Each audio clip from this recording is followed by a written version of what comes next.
ସାଙ୍ଗମାନେ ମୁଁ ଆଜି ଆପଣମାନଙ୍କ ପାଇଁ 5ଟି ଏମିତି ପଶୁ ଆଣିଛି ଯାହାକି ଅଜାଣତରେ ଏମିତି ପଶୁକୁ ଆକ୍ରମଣ କରିବାକୁ ଯାଇଥିଲେ ଯାହା ଫଳରେ ନିଜେ ହିଁ ମରିଯାଇଥିଲେ। ଚାଲନ୍ତୁ ଦେଖିବା କେଉଁ ସେମିତି ପଶୁମାନଙ୍କୁ।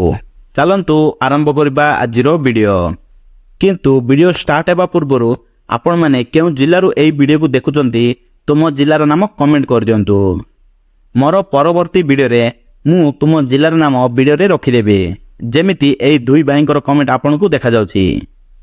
ନମ୍ବର 5, ଗୋଟିଏ ଚିତା ଯେତେବେଳେ ଗୋଟିଏ ନଦୀରେ ପାଣି ପିଇବାକୁ ଯାଇଥିଲା ତେବେ ହଠାତ୍ ଗୋଟିଏ କୁମ୍ଭୀର ବାହାରକୁ ଆସି ଚିତାକୁ ଆକ୍ରମଣ କରିଦେଇଥିଲା ଏବଂ ପାଣି ଭିତରକୁ ଟାଣି ନେଇଥିଲା, ଯାହାର ଫଳରେ ସେହି ଚିତାର ମୃତ୍ୟୁବରଣ ମଧ୍ୟ ହୋଇଥିଲା। କିନ୍ତୁ ପାଖରେ ଥିବା ସେହି ଚିତାର ସାଙ୍ଗମାନେ ଦେଖୁଥିଲେ ମଧ୍ୟ କିଛି ବି କରିପାରି ନଥିଲେ।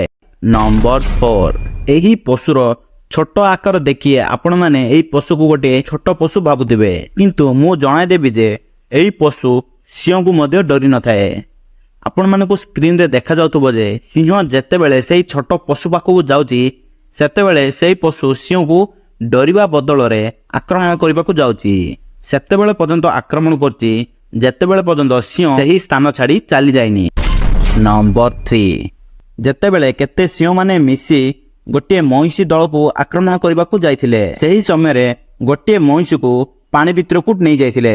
ତେବେ ହଠାତ୍ରେ ସବୁ ମଇଁଷି ମିଶି ସିଂହମାନଙ୍କୁ ଆକ୍ରମଣ କରିବାକୁ ଲାଗିଲେ, ଯାହା ଫଳରେ ନିଜର ସାଥୀକୁ ସିଂହଠାରୁ ବଞ୍ଚାଇ ଦେଇଥିଲେ ଏବଂ ସିଂହମାନଙ୍କୁ ନିଜ ଏରିଆରୁ ବହୁତ ଦୂରକୁ ତଡ଼ି ମଧ୍ୟ ଦେଇଥିଲେ।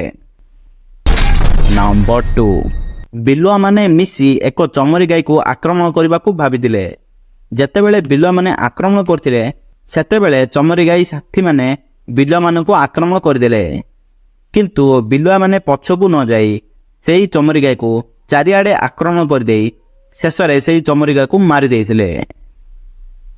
ନମ୍ବର 1, ଯେତେବେଳେ କିଛି ପେଙ୍ଗୁଇନ୍ସ ଛୁଆମାନେ ପ୍ରଥମ ଥର ପାଇଁ ନିଜ ଘରରୁ ବାହାରକୁ ଆସିଥିଲେ ତେବେ ସେତେବେଳେ ତାଙ୍କୁ ଏହି ପକ୍ଷୀ ସହ ସାମ୍ନା କରିବାକୁ ପଡ଼ିଥିଲା। ଏହି ପକ୍ଷୀମାନେ ପେଙ୍ଗୁଇନ୍ସକୁ ଆକ୍ରମଣ କରିଦେଇଥାନ୍ତି, କିନ୍ତୁ ପାଖରେ ଥିବା ପେଙ୍ଗୁଇନ୍ସ ନିଜ ସାଙ୍ଗକୁ ବଞ୍ଚାଇବା ପାଇଁ ସେହି ପକ୍ଷୀମାନଙ୍କୁ ଆକ୍ରମଣ କରିଦେଇଥିଲେ, ଯାହାଫଳରେ ସେହି ପେଙ୍ଗୁଇନ୍ ନିଜ ଘର ପାଖକୁ ଚାଲି ଆସିଥିଲା। ସାଙ୍ଗମାନେ ଆଜି ପାଇଁ ଏତିକି।